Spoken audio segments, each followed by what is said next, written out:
এই বিপ্লবের মধ্য দিয়ে আমরা এই প্রথম ফ্যাসিবাদকে ঐক্যবদ্ধভাবে আমরা না বলতে পেরেছি।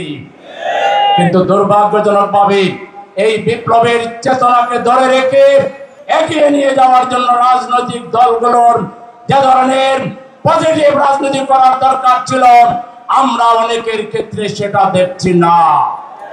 সেই ভোটের যারা সাহায্যকারী ডিসিএসপি ছিল তারা এখন কোথায়? তাদেরকে পানিশমেন্ট দিয়ে সাসপেন্ড করা হয়েছে, তাদেরকে বিচারের মুখোমুখি করা হচ্ছে। একইভাবে নির্বাচন কমিশনাররা এখন লালগড়ে আছেন।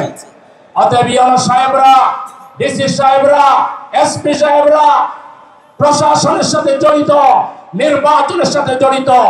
প্রশাসনের কোন কর্মকর্তা যদি কোন দলের দিকে আনুগত্য প্রদর্শন করেন, আপনাদের ভবিষ্যৎ ওই নির্বাচন কমিশনার আর ডিসিএসপিদের চাইতেও ভয়াবহ খারাপ আপনাদের জন্য। সেজন্য সবাইকে সিধা হয়ে সোজা পথে, জন আকাঙ্ক্ষা বাস্তবায়নের পথে জনগণ সুষ্ঠুভাবে ভোট দিতে চায়। এই ভোটের পথে কোনো বাধা আমরা মানব না, কোনো বাধা তৈরি করতে আমরা দেব না। প্রয়োজনে বুকের তাজা রক্ত দিয়ে আমাদের প্রিয় দেশের সম্মান এবং মর্যাদা আমরা রক্ষা করব। এর জন্য অতীতে আমরা ফাঁসির মঞ্চে গিয়েছি, আমরা শহীদ হয়েছি, আহত হয়েছি, বঙ্গত্ব বরণ করেছি। প্রয়োজনে যদি বাংলাদেশে আরো হাজার হাজার মানুষের জীবন দিতে হয়, আহত হতে হয়, আপনারা কি প্রস্তুত আছেন?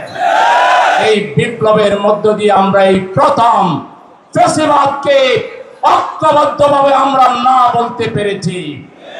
কিন্তু দুর্ভাগ্যজনকভাবে এই বিপ্লবের চেতনাকে ধরে রেখে ঐক্যবদ্ধভাবে বাংলাদেশকে এগিয়ে নিয়ে যাওয়ার জন্য রাজনৈতিক দলগুলোর যে ধরনের পজিটিভ রাজনীতি করার দরকার ছিল, আমরা অনেকের ক্ষেত্রে সেটা দেখছি না।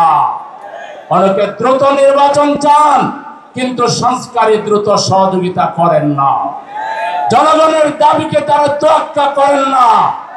আমরা পরিষ্কার বলতে চাই, আমরা যেহেতু রাজনীতি করি, কোথায় কি নাড়াচাড়া হচ্ছে এর খবর আমাদের কাছেও আছে।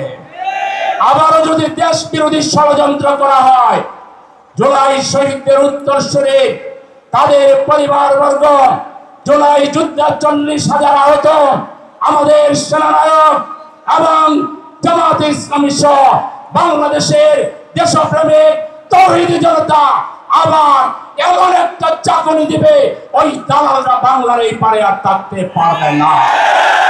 জুলাই বিপ্লবের বিরুদ্ধে যারা অবস্থান নেবে, ইনিয়ে বিনিয়ে কথা বলবে, তারা ভারতের দালাল। তারা রয়ে গেছেন যারা 14 দলকে, আওয়ামী লীগকে রক্ষা করার কথা ইনিয়ে বিনিয়ে বলে, তারা ভারতের দালাল। এই দালালদের বিরুদ্ধে আমাদেরকে আরেকটা জুলাই বিপ্লব লাগলে আমরা করব। আপনারা কি রাজি আছেন? প্রয়োজনে বুকের তাজা রক্ত ঢেলে দিয়ে আমাদের দেশের স্বাধীনতা, সার্বভৌমত্বকে আমরা অক্ষুণ্ণ রাখবো ইনশাআল্লাহ। আরেকটা কথা বলে শেষ করছি, নির্বাচনের লেভেল প্লেইং ফিল্ড লাগবে। তার আগে জুলাই সনদকে সাংবিধানিক ভিত্তি দিয়ে গণভোট করতে হবে। সেই গণভোট 15ই নভেম্বরের ভিতরে শেষ করতে হবে। আগামী ফেব্রুয়ারিতে দেশে নির্বাচন হতে হবে।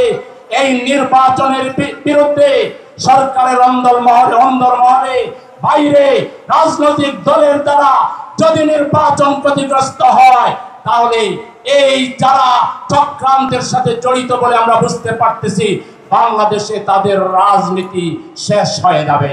তারা রাজনৈতিকভাবে এতিম হয়ে যাবে, দেউলিয়া হয়ে যাবে।